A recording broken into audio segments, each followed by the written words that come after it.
ये final account के rules क्या होते हैं आइए जानते हैं। तो रील घूम नहीं जाए तो फॉलो जरूर कर देना।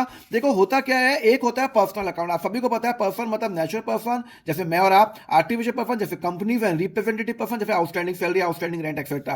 पर्सनल अकाउंट का डेबिट बैलेंस भी हो सकता है, क्रेडिट बैलेंस भी होता है। डेबिट बैलेंस मतलब मुझे किसी से पैसे लेने हैं, जैसे राहुल अकाउंट है तो इसका क्या है, डेबिट बैलेंस है, डेबिट साइड ज्यादा है क्रेडिट साइड कम है, इसलिए क्रेडिट पे बैलेंस आ रहा है, पर ये डेबिट बैलेंस है, मुझे राहुल से लेने हैं तो यहाँ पे मुझे राहुल से 50,000 रुपये लेने हैं। सिमिलरली नेहा है, नेहा को मुझे 60,000 रुपीज देने हैं। देखो ये क्रेडिट ज्यादा है डेबिट कम है तो मतलब ये क्रेडिट बैलेंस है, तो यहाँ पे मुझे नेहा को क्या देने हैं, मुझे यहाँ पे 60,000 देने हैं। तो पर्सनल अकाउंट का डेबिट बैलेंस और क्रेडिट बैलेंस भी हो सकता है, ध्यान रखना ये हमेशा बैलेंस शीट के अंदर ही आएगा, कभी भी ये ट्रेडिंग अकाउंट और प्रॉफिट एंड लॉस में नहीं आएगा। अब होता है रियल अकाउंट। रियल अकाउंट का मतलब होता है जो मेरे एसेट्स होते हैं, जैसे tangible asset and intangible asset. Tangible जो दिख सकते हैं जैसे लैंड बिल्डिंग एक्सेट्रा, इंटेंजिबल जैसे जो जो दिखती नहीं है गुडविल एक्सेट्रा।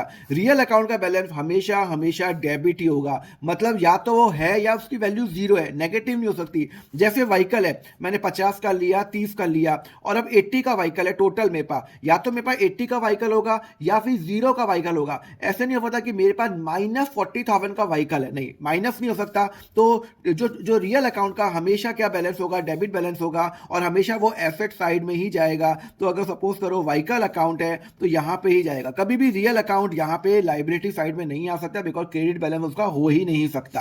क्लियर है। अब नॉमिनल अकाउंट क्या होता है, जो मेरे खर्चे होते हैं और जो मेरी इनकम होती है। तो जो मेरे खर्चे होते हैं उनका डेबिट बैलेंस है, जो भी मेरे खर्चे होते हैं वो क्या होता है, उनको मैं डेबिट करता हूं ना, all expense are debited when they are increase. तो रेंट अकाउंट है, ये मैंने पूरे साल का रेंटल किया 55,000, तो ये ट्रेडिंग अकाउंट या प्रॉफिट एंड लॉस अकाउंट में जाएगा कि भैया मेरा रेंट हुआ 55,000। सिमिलरली ये मेरा कमीशन है टोटल, तो कमीशन का बैलेंस क्या होगा, मेरा इनकम होगा, बिकॉज ये मेरा इनकम है तो क्रेडिट बैलेंस होगा, और क्रेडिट बैलेंस कहां जाएगा, मेरी इनकम में जाएगा। तो ध्यान रखना नॉमिनल अकाउंट अगर एक्सपेंस है तो यहां पे जाएगा ट्रेडिंग अकाउंट है प्रॉफिट एंड लॉस में एक्सपेंस साइड में जाएगा, और वरना इनकम साइड में जाएगा, और हमेशा एक्सपेंस का डेबिट बैलेंस होता है। तो एक बार फटाफट ध्यान रिवाइज कर लेते हैं। पर्सनल अकाउंट का जो बैलेंस होता है वो हमेशा बैलेंस शीट में ट्रांसफर होता है, जो रियल अकाउंट का बैलेंस हमेशा बैलेंस शीट में ट्रांसफर होता है, और नॉमिनल अकाउंट का जो बैलेंस होता है वो हमेशा ट्रेडिंग और प्रॉफिट एंड लॉस में होता है, और रियल अकाउंट का कभी भी डेबिट बैलेंस नहीं होता, वो हमेशा मेरा एसेट में आता है। तो पर्सनल अकाउंट कहां जाएगा, या तो यहां पे आएगा या यहां आएगा, नॉमिनल अकाउंट या यहां आएगा, और जो रियल अकाउंट है वो यहां जाएगा। तो पर्सनल यहां रियल हमेशा यहां पे,